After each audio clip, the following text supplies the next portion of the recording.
ना दे पाई कहे लगल हर समाज में उठा के लोग देवे लगल हारमोनियमा उठा था अब तक बैठल है। क्या बात है वाह साबस शेर तो है ये क्या बात है। ठीक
यहाँ ही देख लें, अगर हम लोग हैं तो हम लोगों के साथ में माँ बहने भी हैं। ये मादरे हिंद कहीं मर्दों की भूमिका है तो कहीं माताएं बहनों की भूमिका है। अभी 2-4 दिन पहले आपने पेपर में देखा था उद्धव बाई के विषय में। उद्धव बाई 57 में चारों तरफ से अंग्रेज घेर लिए, पेड़ पर चढ़ गई और पेड़ पर चढ़ करके फायरिंग करने लगी। अंग्रेजों को पता नहीं, जिन पीन करके मारती थी। झलकारी बाई के इतिहास को छुपा के रख दिया लोगों ने। झलकारी बाई के इतिहास को छुपा के रख दिया लोगों ने, किताब में छपवा दिया गया, पढ़ा दिया गया। आज भी हम लोग पढ़ते हैं, बुंदेले हर बोलों के मुंह हमने सुनी कहानी थी। खूब लड़ी मर्दानी हो तो झांसी वाली रानी। लेकिन गोरछा के इतिहास को उठा के अगर पढ़ा जा तो पता चलेगा कि झांसी की रानी लड़ाई लड़ी ही नहीं। लड़ा कौन? आपकी बेटी, आपकी बहन पूरन कोरी सिपाही की पत्नी झलकारी कोरी। लेकिन इतिहास को दबा के रख दिया गया, कोई जानने न पाए। गौर करेंगे हम मर्दों के साथ में माँ बहनों का भी एक अमर इतिहास है। एक लाइन संकेत हो राजा, क्या बात है।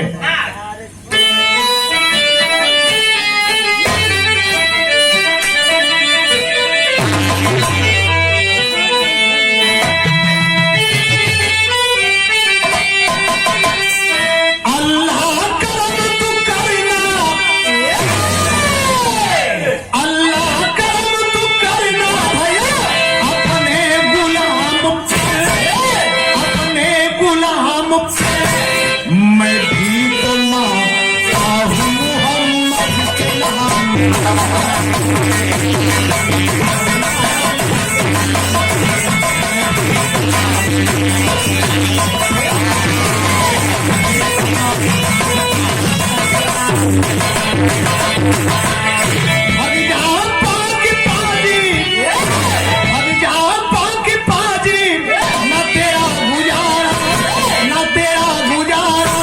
हम हिंद के सिपाही तस्लीम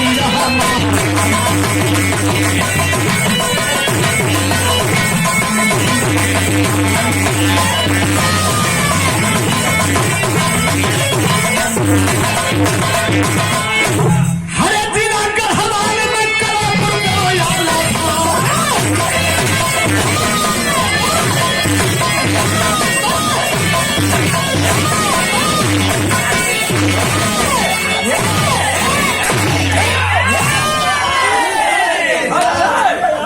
वही शमशेर सिंह का अच्छा बोलबाला था।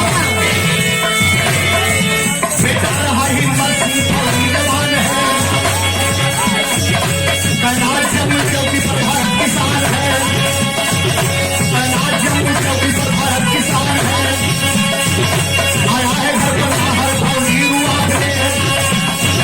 शादी किया कौड़ी से हंसा गुलाम रे।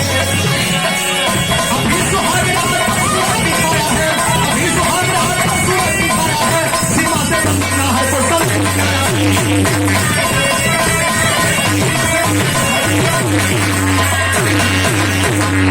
केहू के चिन्हता उड़ता ना ये कह जात हुआ बढ़िया बहादुर हुआ। अब तेज ना तेज बहादुर हुआ। शेर आदमी जिला गढ़वाल में थे गांव हमीरपुर उड़ासन मतीन करणपुर। करणपुर के रहे वाले बाबूजी शमशेर सिंह। छोटा सा परिवार। बेटे का नाम हिम्मत सिंह। हिम्मत सिंह फौज का जवान बना। जम्मू में ड्यूटी है और ड्यूटी के दौरान मेरे दोस्त छुट्टी लेके घरे अइले। और जब घरे अइले तो बाबूजी अपने बेटवा का बड़ा शौक से शादी करी। आए है बेटा फौजी हो बिरादरी लाइन लगा दिलस। लेकिन बढ़िया लड़की देख के बढ़िया परिवार देख के बेटवा का शादी कैले। भैया लेखपाल साहब को समधी साहब तो मुड़िया ईट के कहे भैया दुल्हन अली और सुहाग रात मनाओ गए। और जब सुहाग रात मनाओ गए तो एक लाइन लिखे के पड़ल।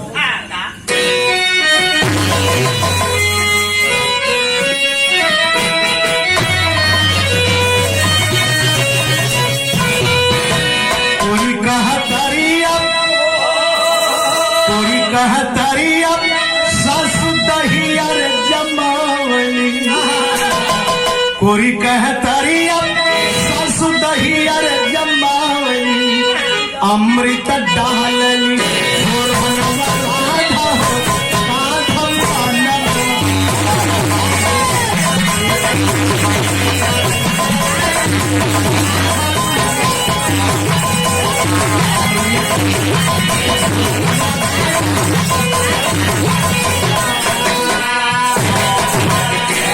अनिल कुमार मुंसफ मजिस्ट्रेट की पत्नी आज फोन करके बड़ा बधाई दे ली ने। मुंसफ साहब की पत्नी देखे सब इंसान है लेकिन बड़े बड़े अफसर भी अपने घर में गीत संगीत से प्यार रखते हैं। कलाकारों से प्यार रखते हैं। लेकिन हेजैन का भयल रतिया सुहाग वाली रतिया सुहाग वाली फौजी बनावलम। रतिया सुहाग वाली फौजी बनावलम। हंस के वरदी चली भैल जवानवा का हो छल का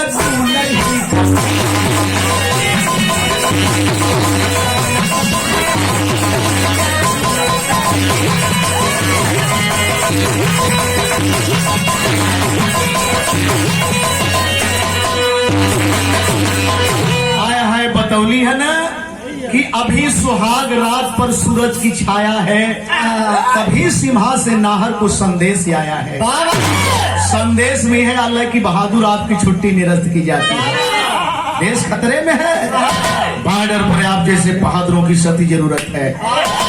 आज सुहाग रात है। आज छुट्टी खत्म होती है। रात के दुल्हन से सुहाग रात मनौल बड़ा प्यार से हंसला बोलना। जिंदगी का अनमोल घड़ी होले भैया।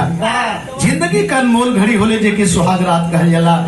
और भैया की तरफ से 101 वकील साहब तरफ से आज जब अपने दुल्हन से बात करें कि प्रिय बस रात भर साथ में रहेंगे। इसके बाद सुबह में बहुत जल्दी हमको ट्रेन पकड़ के वापस जाना है ड्यूटी पर। देश खतरे में है, अन्य है बेटी, है दुल्हन। आज पहली रात, एक रात अपने पति के साथ मिलती है। अब पिता कैली गौरी उतारी के रतिया, पिता कैली गौरी उतारी के रतिया, हमारा से नीक इधर आतिया कमातिया।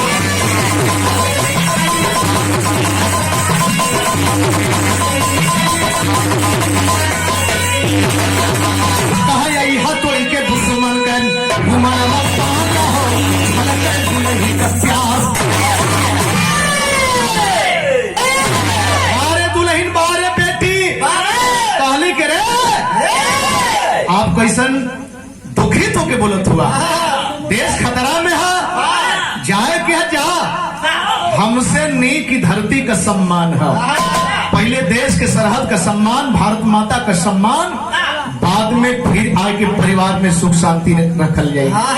आया है जवान चल दिलन, और जब जवान चल दिलन गौर करेंगे, बड़ा प्यार से विदाई भइल, गांवपुर के लोग मिल के विदा कैले। जवान जब अपने ड्यूटी पर गई तो वहां से तैयारी होते होत कहा क्या बात है।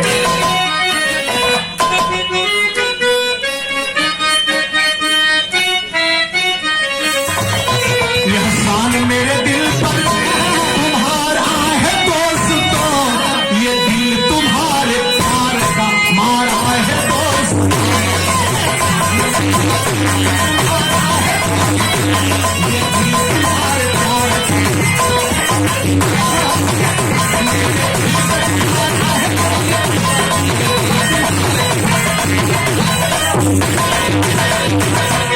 आया है अपने खेमा में हमारा ही बहादुर, आया है अपने खेमा में हमारा ही बहादुर, वर्दी में सज के देश का सिपाही बहादुर।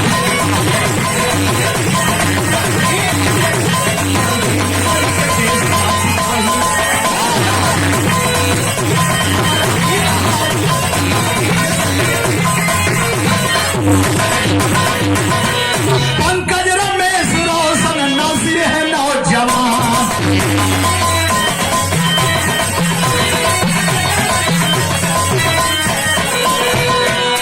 हिम्मत के साथ साथी है चले दुकान, हिम्मत के साथ साथी पहुंचा है अपने सीमा पर सिपाही बहादुर, पहुंचा है अपने सीमा पर सिपाही बहादुर।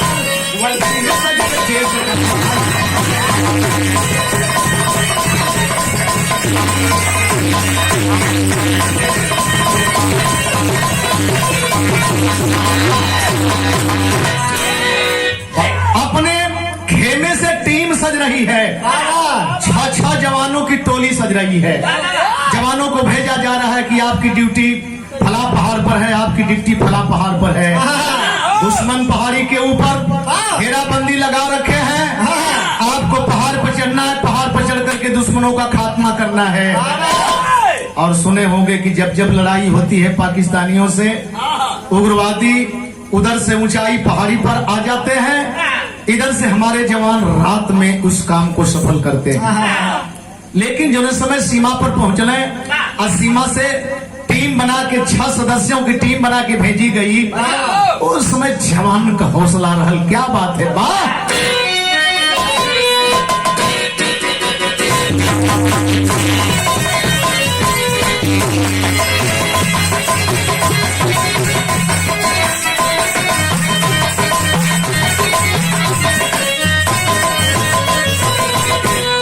स्वर्गीय उठा ले हले तीर बारूद या गोला,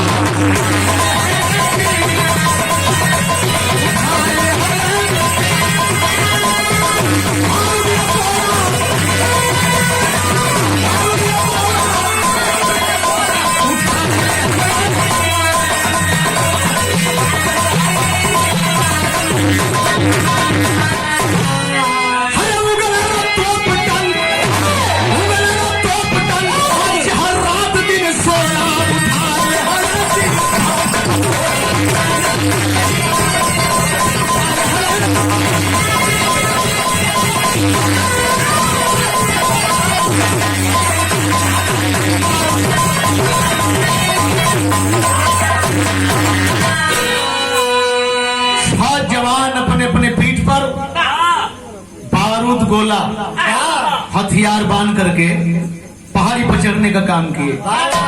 सुने होंगे अभी यही 21 अगस्त के राम दुलार यादव की पुण्यतिथि मनाई गई और राम दुलार यादव रात में चढ़ते समय आस्ते से लाइट कहीं चलते समय दब गई और जरा सी भूख सी आवाज निकली कि उधर से गोली लगी और राम दुलार नीचे आ गए। जवान पहाड़ी पर चढ़ा थे मन, कई हजार ऊंची फीट पहाड़ी पर, पता है कि यहीं पर दुश्मन है। रात में चढ़ रहे हैं मेरे दोस्त, 6 जवान चल रहे हैं, लेकिन वो समय एक ठे गलती हो गई। आया है संकेत अब ब्याह में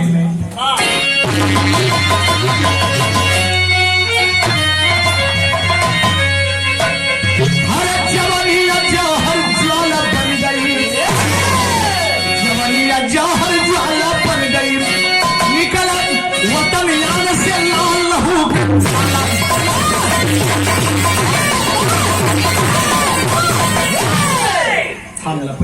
दुश्मन निशाना साधे हैं, देखे हैं 4 जवानों को जो पीठ पर गोला बांधे।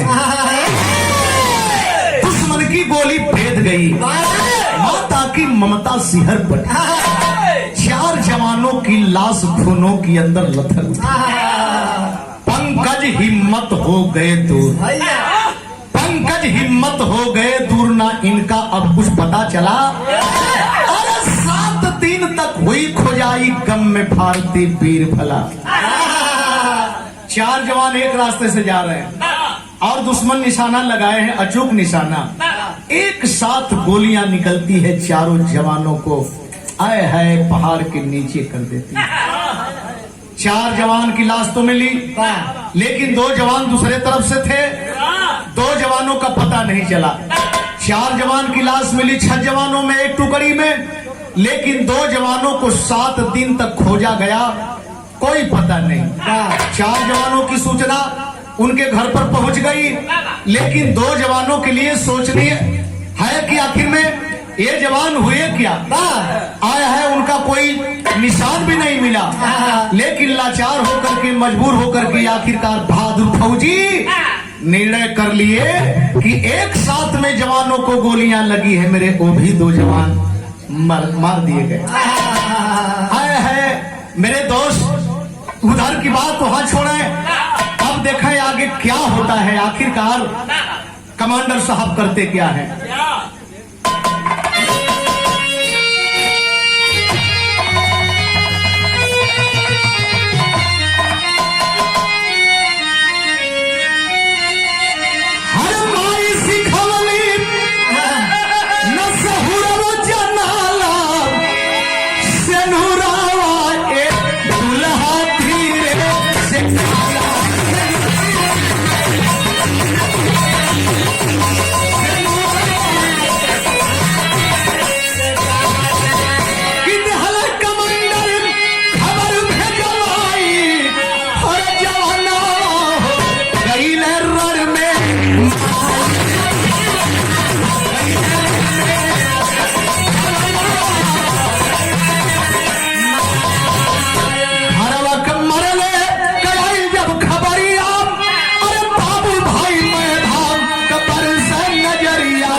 घरे सूचना आ गई। जब घरे सूचना आ गई कि जवान मार दिए गए, कोई पता नहीं, लाश नहीं मिली। ऐसे पहाड़ियों में कहीं लाश दब गई होगी, लेकिन जवान मार दिए गए। हाहाकार मच गल एरिया में, हाहाकार मच गया। अरे बाबू समर सिंह का बेटा हिम्मत सिंह मरा गई, पंकज सिंह के खबर गई, घरे गई, पंकज सिंह मार दिए गए। लेकिन मेरे बाबूजी देखे परिवार कर लोग, बेटवा भर्ती होला मिलिट्री में तो कितना गरिमा बढ़े ले, लेकिन बेटा के मरले का खबर जब आई तो देखबा होत का एक लाइन संकेत था।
मालिक न करें इस हालात में कोई परिवार फंसे।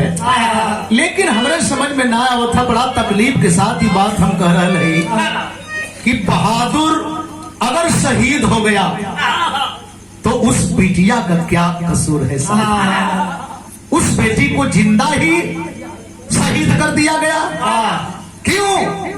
आखिरकार बेटी को बेरहमी के साथ घर से बाहर कर दिया गया। नाम आता है कि बाबू शमशेर सिंह की पत्नी दूसर की पत्नी थी, मैभा थी, हिम्मत सिंह की माँ, और बड़े क्रूरता के साथ उस लड़की को घर से बाहर कर दी कि इसके आने के बाद ही मेरा घर उजड़ गया। लेकिन वो बेटी आखिरकार वो भी तो इंसान की बेटी है। हमारी बेटी हो या आपकी बेटी हो, किसी की बेटी हो, आखिर में उसका कसूर क्या है? जरा सा गौर करेंगे सारांश पर। उस बेटी का क्या कसूर है? बेटी को घर से बाहर कर दिया गया। अगर बाहर कर दिया तो बेटी सोचे पड़ गई कि नैहर जाई तब तो है ताना हो। ऐसे बढ़िया है कि कहीं जान गंवा दें, लेकिन ये सोचते हुए जाते हुए सोचते हुए जाते हुए पहुंच गई। कहां पहुंच गई? क्या बात है? जा यहीं पर उधमपुर पहुंची एक बुढ़िया माइया में सरर माई विपत बलैया में हर सीमा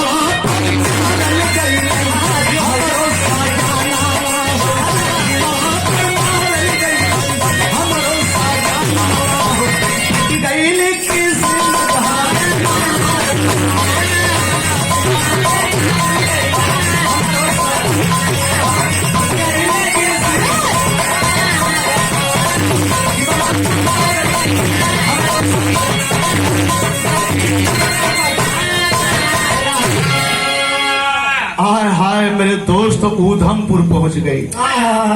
अपने हाथ से पैदल चलते हुए, रात बिताते हुए, दिन बिताते हुए उधमपुर पहुंच गई। और जब उधमपुर स्टेशन में पहुंचती है तो स्टेशन के बगल में कई झोपड़ियां थी। एक झोपड़ी में देखती है एक बूढ़ी माँ। बूढ़ी माँ के करीब में जाके रोने लगी, माँ मेरे आगे पीछे कोई नहीं है माँ, न नैहर में कोई रहा न सासुर में कोई रहा। अपनी व्यथा बयां करती है। बाहर बुढ़िया, बाहर माई, बाहर मतारी, बाहर नारी, है तो भिखारन। वो बुढ़िया है वो झोपड़ी में कैसी दिन में भीख मांगती है। उसी रेलवे स्टेशन पर रोटी पाती है। आए है बोली कि बेटी मैं तो भिखारन हूँ, लेकिन बेटी मुझसे भी बड़ा संकट तुम्हारे ऊपर है। तुम मेरे झोपड़ी पर रहो बेटा, मैं मांग करके लाऊंगी, तुमको भी खिलाऊंगी, अपने भी खाऊंगी, हम बसर कर लेंगे। एक लाचार है फौजी की पत्नी, लेकिन फौजी जब शहीद हो गया लोगों को पता चला तो उसकी बीबी एक झोपड़ी में भिखारन के पास शरण पाती है मेरे दोस्त। लेकिन एक अजीब चीज देखे कि मिलल कि पहली मुलाकात में उस जवान के संसर्ग से हमल रह गया। पहली मुलाकात में हमल रह गया। उस झोपड़ी में रह करके देखे अपना दिन गुजार रही है। झोपड़ी में रह करके दिन गुजार रही है। समय आने पर एक बच्चे को जन्म देती है और बच्चे को लेकर के भीख मांगती है मेरे दोस्त, अपना जीवन यापन करती है। ये बात यहीं पर छोड़ दें, ये बात यहाँ पर छोड़ दें, घर वालों को छोड़ दें। तनी सा दो नौजवानों को खोज के लिए निकले कि उन नौजवानों की हालात है क्या, वो है कैसे, किस रूप में है, जिनका कोई पता नहीं चला था। घोषणा कर दी थी कि वो तो मर गए, लेकिन वो जवान कहाँ थे, कैसे थे, किस रूप में थे।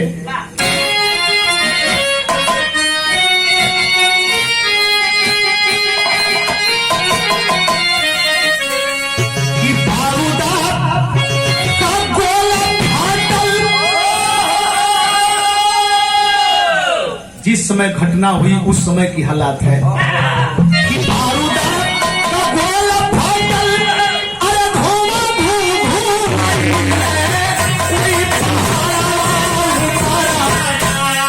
अब हो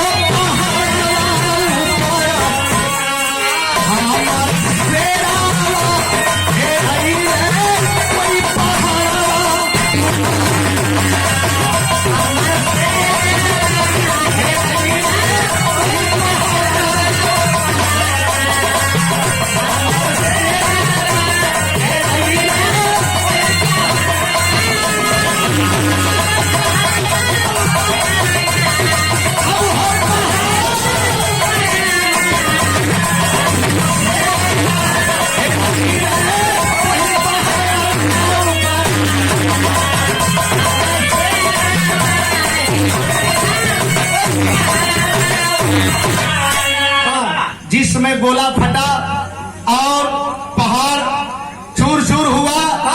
मेरे दोस्त उसी बीच में ये दो नौजवान दूसरे तरफ थे और बात बिगड़ गई। ये मरे नहीं लेकिन बुरी तरह से घायल हो गए। हुआ क्या?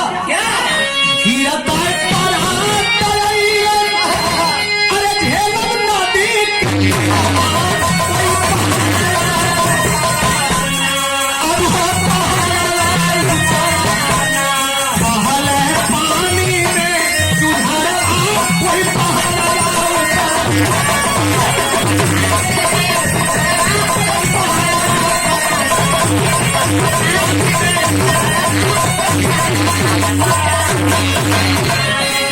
आए हैं झेलम नदी के पास जाते हैं।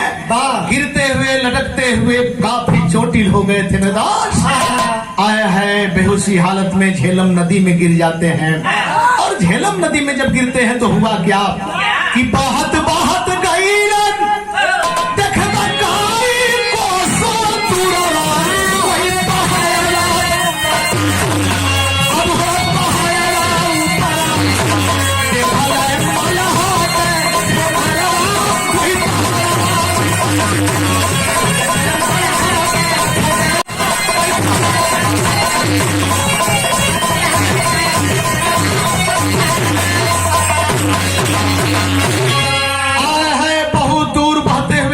नदी के पानी का बहाव बहुत तीव्र है।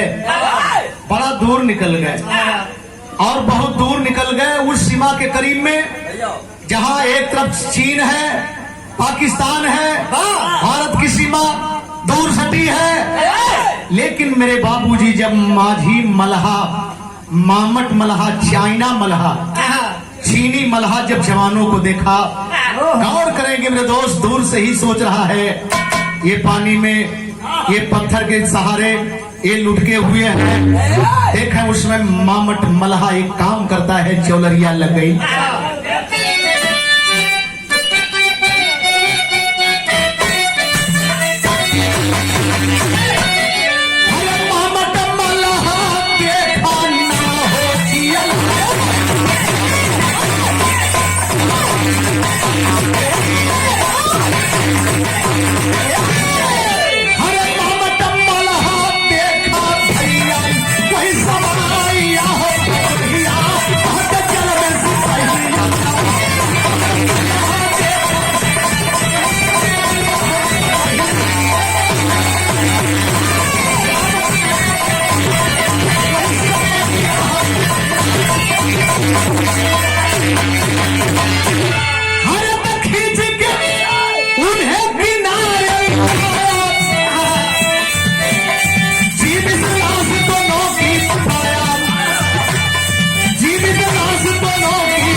मामट मल्हा नैया दौड़ाया और दोनों को नैया पर लाद करके किनारे लाया। और जब किनारे लाया देखता है ये तो भारतीय सिपाही हैं। आखिरकार दोनों जवानों को निकाल करके बाहर दारू दरपट किया और दवा हुआ करने के बाद देखें जब दोनों जवान सही हो गए तो देखते हैं कि अरे ये तो चाइना मल्हा है, ये चीन का मल्हा है और हम लोग बहुत दूर फंस गए। हंस रहा है वो मामट मल्हा। बोला जवानों क्या सोच रहे हो, ऐसे जगह पर आ चुके हो, अब यहाँ से अगर इधर जाओगे तो पाकिस्तान है, इधर जाओगे तो चीन है, तुम्हारा सरहद बहुत दूर है, उस पार है तुम्हारा सरहद, नहीं जा पाओगे जवान। अगर हम छोड़ भी देंगे, अगर हम छोड़ भी देंगे तो चीन की तरफ जाओगे तो भी मार दिए जाओगे, पाकिस्तान की तरफ जाओगे तो तुम अपनी दुर्दशा के विषय में सोच लो। भारत नहीं जा पाओगे किसी भी हालत में। करोगे क्या? एक काम करो, मैं मल्लाह हूँ, मैं मछली का धंधा करता हूँ, मेरे साथ रह करके मछली का धंधा करके जीवन यापन कर लो, बस यही तुम्हारे लिए सौगात है। हरता क्या न करता। लाचार हमारे देश के दोनों बहादुर आज देखें नौका के चालक बने, बढ़िया चालक बन गए, बढ़िया पायलट बन गए, और जब नौका चलाने में दक्षता हासिल कर लिए मेरे दोस्त, माय हाय हाय मछली मरवाते हैं, साथ में बिक्री करते हैं, लेकिन बराबर दिल के अंदर कसक है कि हम क्या अपने भारत को नहीं पहुंच पाएंगे, अपने वतन को नहीं जा पाएंगे। नौजवान कहता है कि हमारी बीवी नहीं नफेली कैसे होगी, माँ बाप कैसे होंगे। दोनों जवान अपने अपने विषय में सोचते हैं। एक दिन हिम्मत किए, आपस में सलाह किए, आए हैं कि आज रात में जब ये सो जाता है तो हम लोग फरार होंगे। देखें मध्यरात्रि में जब मामट मल्लाह सो गया तो नैया पर सवार होते हैं दोनों जवान और नैया दौड़ा लिए। आए है, लेकिन जब नैया दौड़ाते हैं तो हुआ क्या?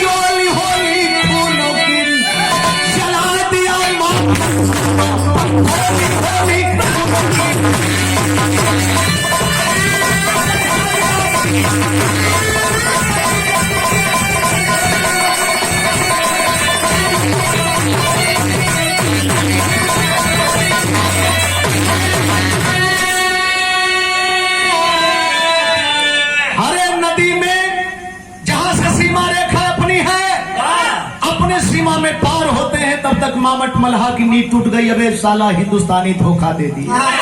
दौड़ा लिया अपनी नैया, दौड़ा करके देखें दूर से ही गोली मार दिया। आया है, लेकिन मेरे दोस्त होता क्या है? अरे जाग उठे भारती तक लक्षक, आवाज रात में सुन के हम पंकज गिलास लोहू में नाचन, देख माता ठन के हम। अरे हम हिम्मत सिंह कहाँ भेदवा खोली होली खूनों की, गूंज उठी तब कि होली खूनों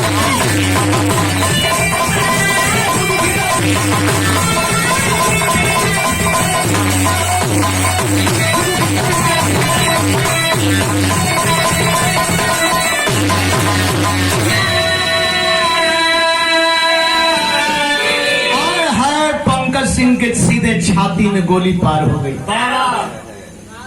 गोली तो हिम्मत सिंह को भी लगी, लेकिन हिम्मत सिंह बचा है, बचने लायक है, बचाने लायक है। तब तक नैया पहुंच गई किनारे, और जब तक रक्षक भारतीय नौजवान जब देखे उधर से गोली मार रहा है कोई, इधर से भाग करके कोई आके करीब में लग गया, लेकिन हिम्मत सिंह हाथ उठा करके बोले, रे भैया हम हिंदुस्तानी हैं, भैया हम हिंदुस्तानी हैं, बचा लो। अब तो बोले तर दौड़ा उठ, इधर पड़े से इधर से दौड़ा पड़े, घुमा करके नैया लेकर के भाग पड़ा। मामट मल्लाह बच गया, मामट मल्लाह बच गया, लेकिन पंकज सिंह मर गया मेरे दोस्त। पंकज सिंह मर गया। आज जब पंकज सिंह मर गया तो गौर करेंगे, अरे फौजी गाड़ी से पंकज की लाश गांव पर आई हो, देख के जनता जुट गई, तब लोग रोए रुगाई हो। अरे चली आज पीर का टोली होली खूनों की, रोए दुल्हन देखबई आज होली होली खूनों की। पंकज के लाश के साथ हिम्मत सिंह पंकज के गांव पर आए। सेना के जवान फौजी गाड़ी से हेड क्वार्टर ले गए और वहां से फिर उनके गांव पर लोग ले गए, लेकिन लाश के लिए सलामी की गई, चीता पर रखी गई। जलाने के बाद देखा और जवान तो जाने लगे, मगर हिम्मत सिंह बोला कि भैया आया है, कहना की छुट्टी है, आपको छुट्टी है, देखे लाश जला करके हिम्मत सिंह वहीं से उधमपुर स्टेशन की तरफ चलता है और जवान ड्यूटी को जाते हैं। लेकिन गजब हो गल हो भैया, पंकज सिंह लसिया जलौले के बाद गजब हो गल जब हिम्मत सिंह चलने तो फैल का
स्टेशन पर प्लेटफार्म पर पहुंचता है। तब तक देखता क्या है, एक नौजवान औरत, लिबास तो उसका मैला कुचैला है, फटा है, लेकिन चेहरे का चमक कुछ और है। भीख मांगती है, बच्चे को इसी तरह से दबाई है, आंचल फैला के लोगों के सामने भीख मांगती है।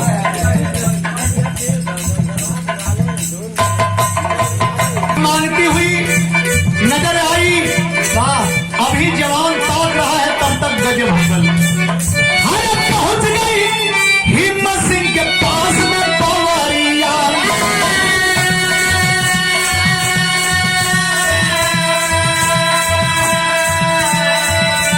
देता कुछ बाबू कहीं हथवा के जोड़, देता कुछ बाबू कहीं हथवा के जोड़।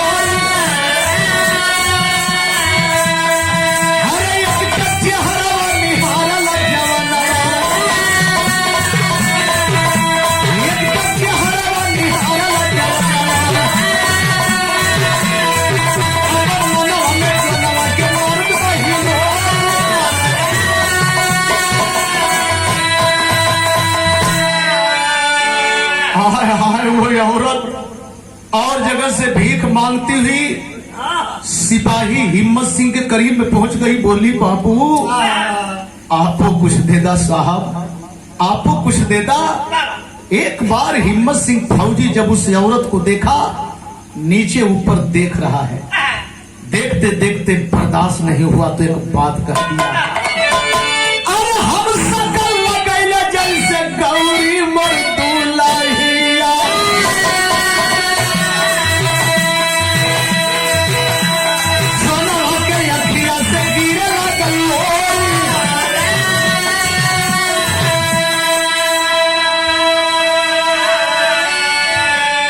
नहीं बर्दाश्त कर पाया। दोनों आंख से आंसू निकल पड़े और यही सोच कर के निकल पड़े, जो महिला ये भीख मांग रही है गोद में बच्चा लेकर के, एक ही रात तो मैंने देखा, लेकिन एकदम लगा था कि हमरे दुल्हन की तरह। जवान बोल पड़ा, अरे सुंदरी, इतना सुंदर चेहरा, नहीं लग रहा कि तू भिखारन है। उससे बड़ी बात तो यह है तुम्हारे गोद में अनमोल हीरा, कैसा ही इसका बाप रे कमीना,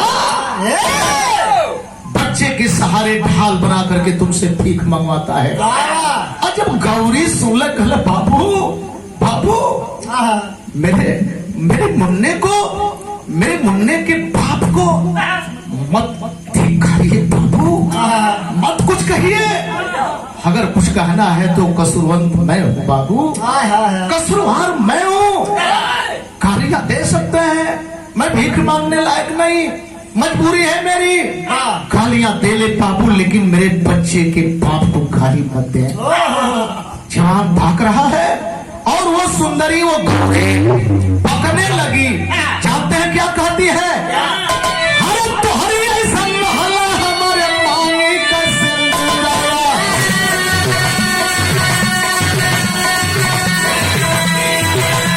सीमा पर मराई गई न सजना हमोर,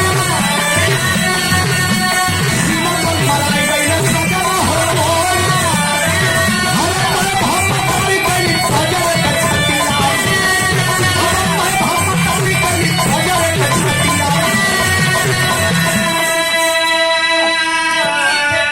सैया का निशानी बाटे गोदिया में मोर।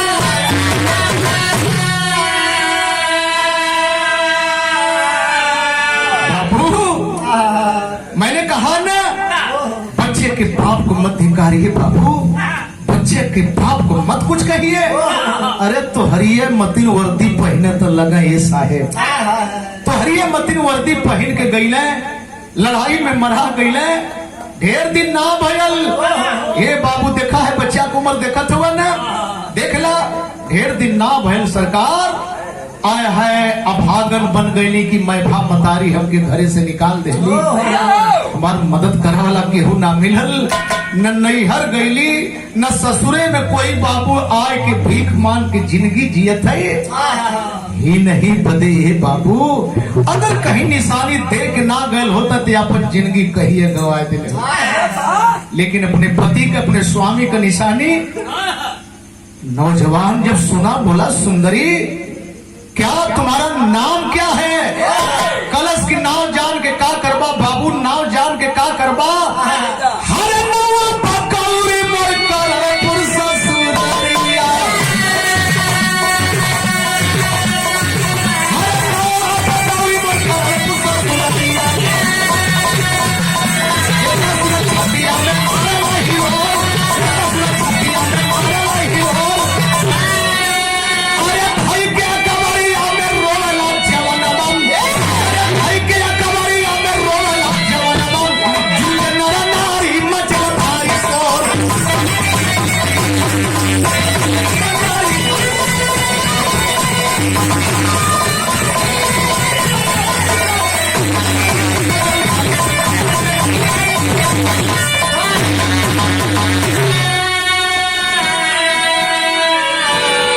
क्यों ही रोते हुए मुंह से निकला कि बाबू अभागिन का नाम गौरी है और ससुराल हमार करणपुर।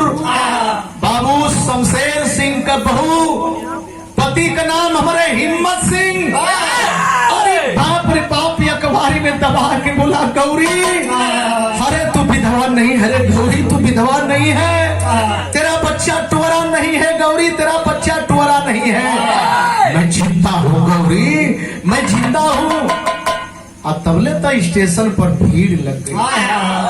जे सुनलस, अरे यार जो भीख मांगती थी देखे में लगत रहल है कि भिखारन ना, कहीं मजबूरी में है। आज पोल खुल गल, लोग कहने लगे, रो रहे हैं और इतना कह रहे हैं, बर्दाश्त नहीं हो रहा है। लोग कहे का सवा सादा से जवान से भारत का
आया है नजदीक में गया पैर छुआ, माँ कैसे धन्यवाद करूं माँ, एक माँ नहीं पहचान पाई, अरे तू कभी देखी नहीं, इतना बड़ा स्थान दी माँ, इतना बड़ा स्थान दी।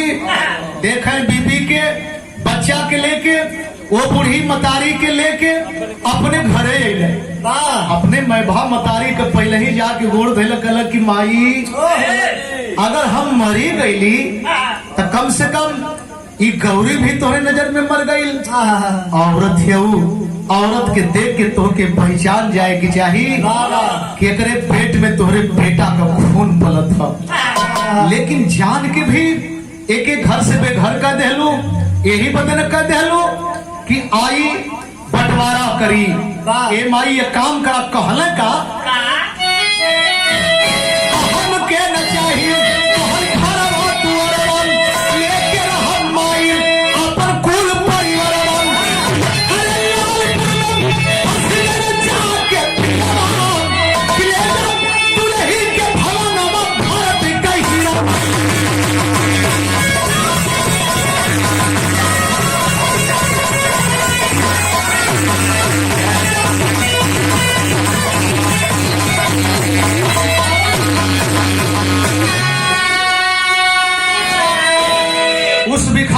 को सामने खड़ा करके जवान अपने मतारी को धिक्कारता है, अपने बाप को धिक्कारता है, गांव के लोगों की तरफ देखता है, बोला भैया कोई आदमी नहीं मिला, आए हैं अरे किसी की बेटी है, आपकी भी बेटी है, आपसे अच्छा तो एक भिखारन है।